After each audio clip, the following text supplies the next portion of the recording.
Good morning, buenos dias, namaste, and welcome to Moments con Margarita.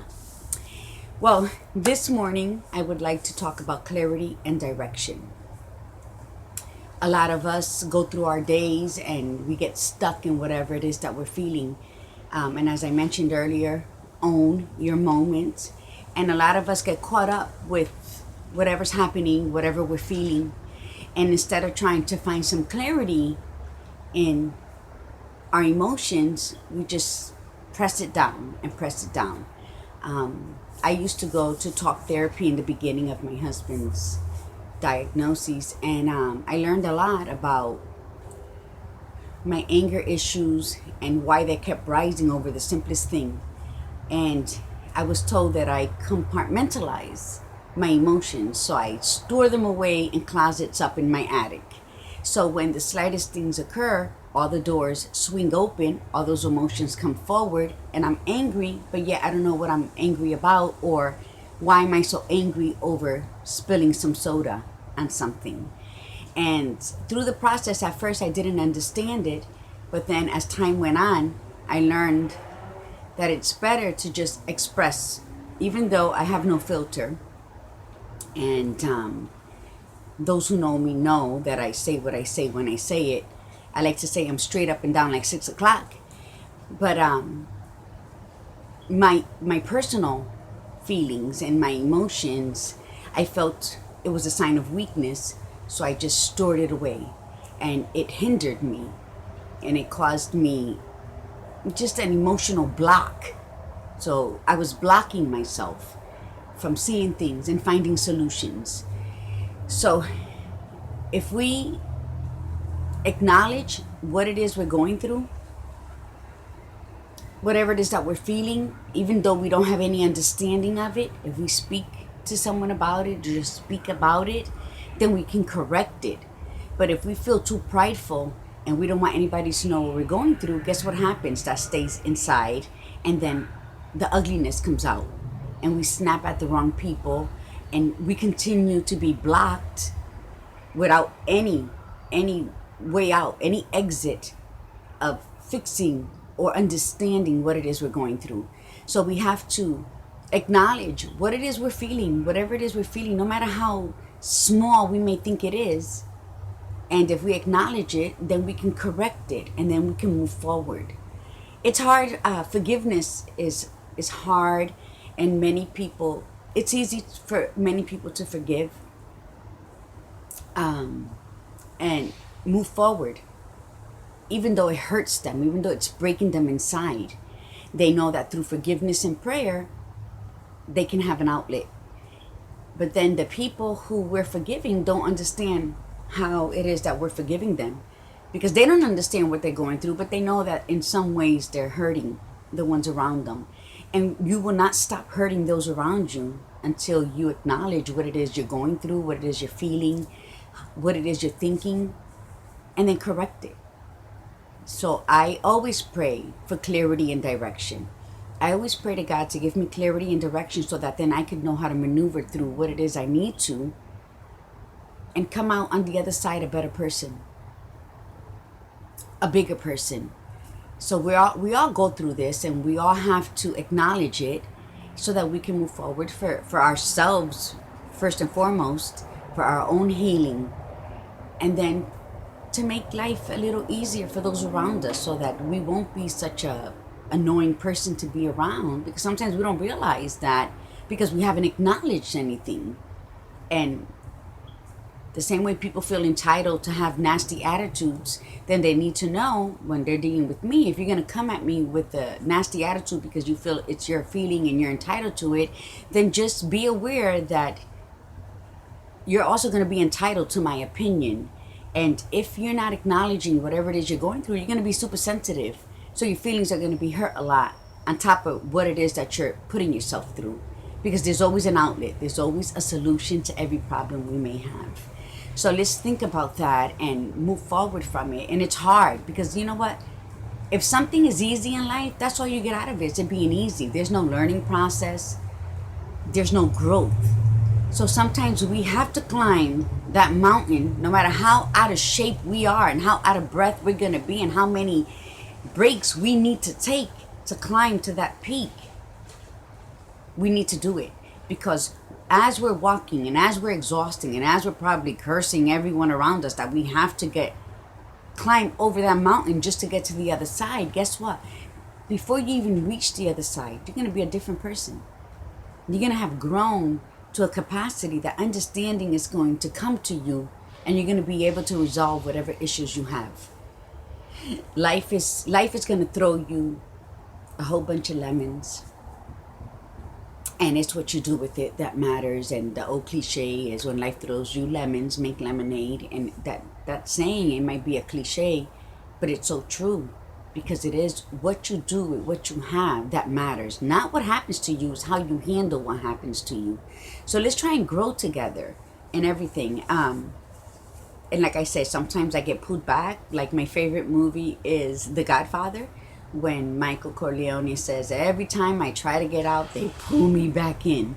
Well, sometimes it's not only human. Sometimes we got to remember that we're dealing with the spiritual warfare. And what the unseen is what sometimes it's tempting us or annoying us, and through a prayer and acknowledgement, we can get out of that. So let's work together in healing that inner self.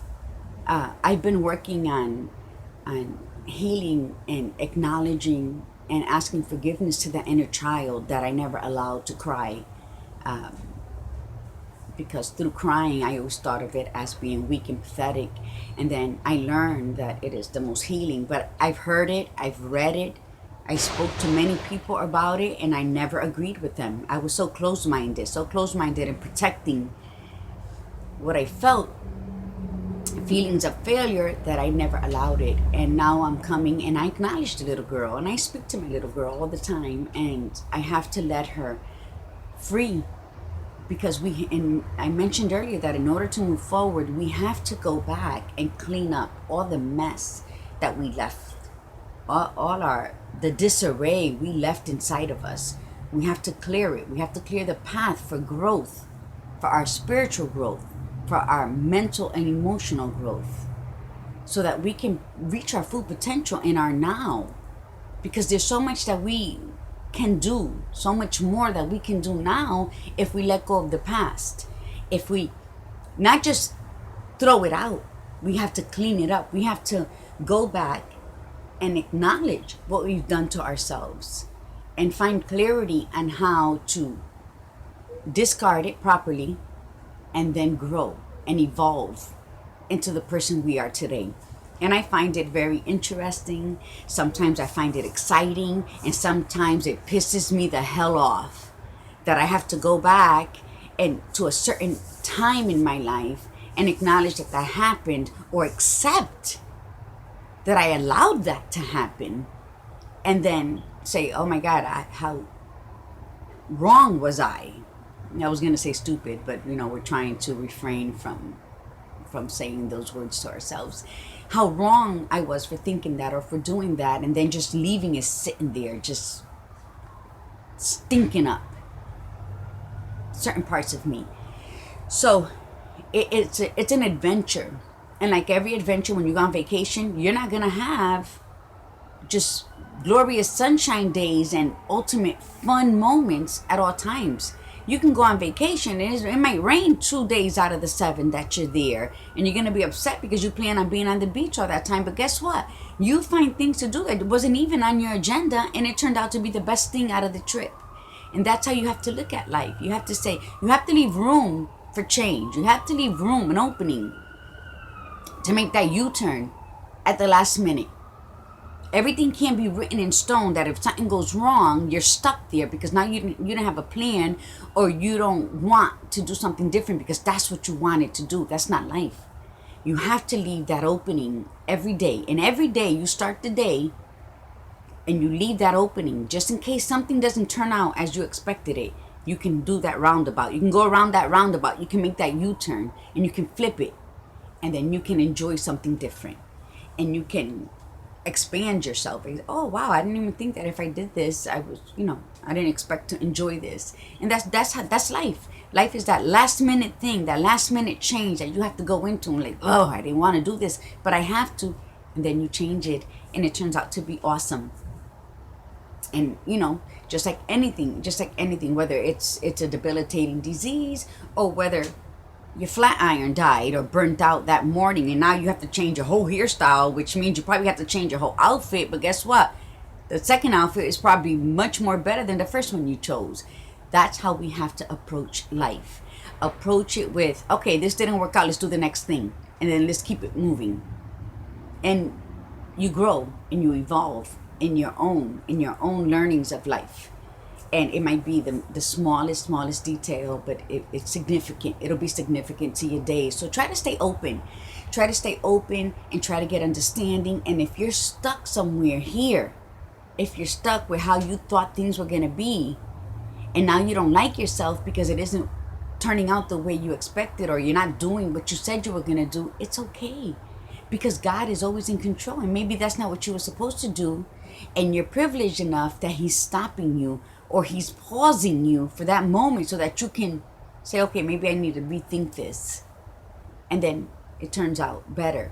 Maybe not the better you intended, but the better for your life as God intended.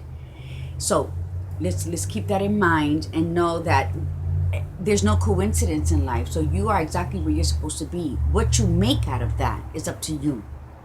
Free will. What you make out of that moment is totally up to the individual living that moment. So everything's not always going to turn out good. You're going to get that flat tire on your way to work, and you're going to be late for the third time, so you might get called in the office. It's okay, but you're alive. That flat tire probably saved you from an accident going forward. Or maybe you needed to be late because you needed to be reprimanded so that you can get your shit together. That's how we have to approach things in life. I was talking to my husband the other day about the first time I was fired when I used to work at the YMCA back in Connecticut. And I was always late. I'm always late. I don't know if you heard that in my other videos. And I work on that. I do. It's a process. And I think it was like a week into the job, I got fired. And I knew I was wrong. I think I was 19. And I knew I was wrong. So I extended my hand out and I thanked her for giving me the opportunity to work there. And I apologized for being late and stressing her after she gave me an opportunity to work there. And her face was surprised. She was surprised that I shook her hand as she was firing me. And I left, and I was upset with myself because I loved the job. I was working at the membership desk at the men's Nautilus department at the YMCA. So here's this female. I was a size 8, blonde hair, and all these men walking in. It was really nice. It was good for my ego. But do you know that a week later she called me and offered the job back? And when I asked her why, she said because of the way I handled her terminating me, and that showed her that I had room for growth, and that if she gave me a second opportunity, that I would do better. This woman didn't know me from nothing. She didn't know me at all, only when she hired me and that short week that I worked there. And I worked there for 2 additional years after that, never being called back into the office or anything. I worked through my whole 9-month pregnancy with my son, and that ended my 2 years of employment there at the YMCA. So for every negative, there's a positive, and it's how you handle it. Don't believe me, I didn't handle every other situation in my life that way, and those are things I had to go back and fix and accept.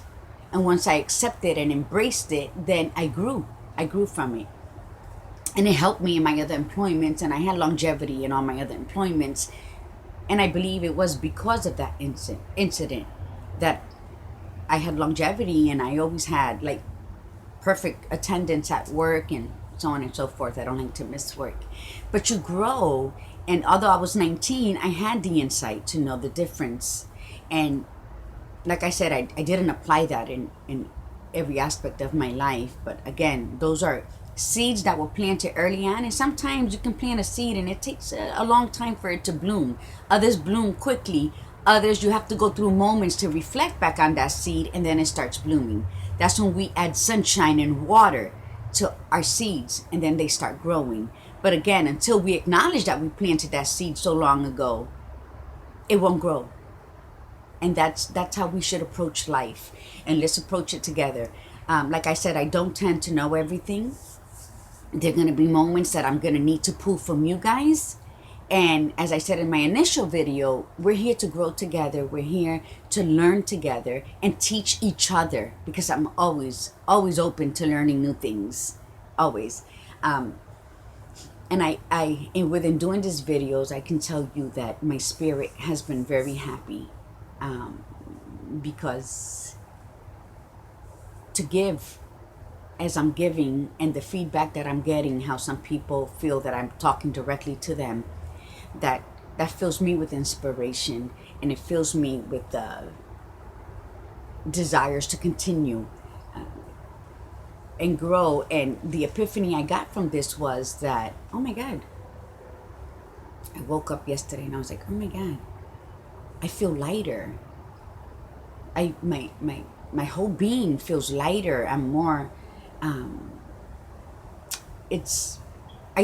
do everything with a smile now, even though it hurts me, like when I have to suction my husband, or when I have to drain his stomach, and when I, seeing him uncomfortable, and we have to, like, a half hour trying to comfort him on the bed with all the pillows and everything, and I would get angry, not because I was doing that, but I was angry because he has to live like that. So yesterday when I awoke, and the epiphany was that, you know what, God is so good, because he gives me the strength every morning. When I pick my husband up, I literally manually lift him out of the bed and put him in the wheelchair and take him a shower and all of that, and it's hard on my body and heavier on my spirit. So when I woke up and I felt that way, it was amazing, because in doing this, I'm purging as I'm helping others. As you learn, when you help others, you're so much helping yourself, and it's a blessing. It's a blessing, and I'm sorry I get emotional, because the reality of life is everything's not going to be happy. And if it is happy, there's still going to be moments where you get vulnerable.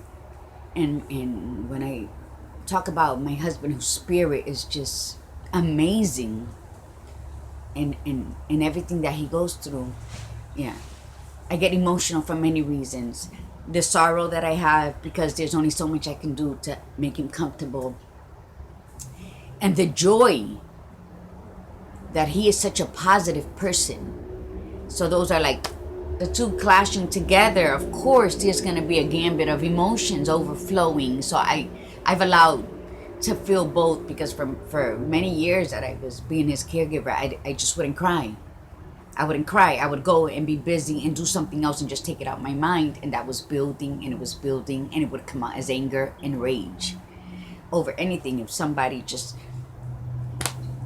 stupidity, because people don't acknowledge what they feel, so they're not acknowledging that they make certain situations about themselves when it's not about themselves.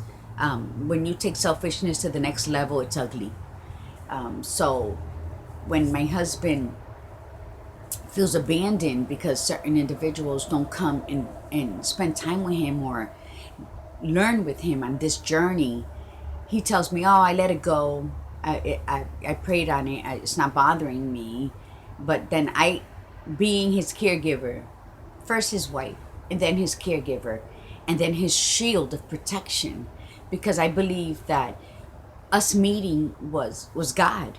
I believe God united us together because God knows what's going to happen to us, and God knew he was going to be in this situation, and God chose me to be here to take care of him. So I am at the exact location that I am supposed to be in this chapter in my life. And although I've acknowledged and accepted that this is where I'm supposed to be in my life, it doesn't mean it's going to be sunny days and blooming roses. It's going to be just all the emotions I'm going to feel. And I learned after 3 years of being a stay-at-home caregiver that I need to cry, and it's okay to cry, because it's not weak and pathetic, it's growth. But it took me all these years in my life, and I'm up there in years, to learn this, because as a child, at 6 years old, I didn't allow myself to cry. And believe it or not, but it's true, it took me a year and a half after my father passed for me to hear myself cry. That was the first time I had cried since I was 6. And it was because my husband, who was my fiance at the time, was in my life, and his calming spirit, for some reason I broke down, and it was like the best moment in my life, because I needed to cry. My dad is, this June will be 10 years, and it still feels like yesterday. So I promised you another painting. When I first started painting, again, I never knew I could paint. And again, that was God giving me another tool for healing. And this is before I started crying. He gave me another tool for crying. Let me correct that. I cried a year and a half after my dad died. But then during this journey with ALS, I didn't allow myself to cry, because I felt I had to be so strong for my husband, who was really the strong one for me.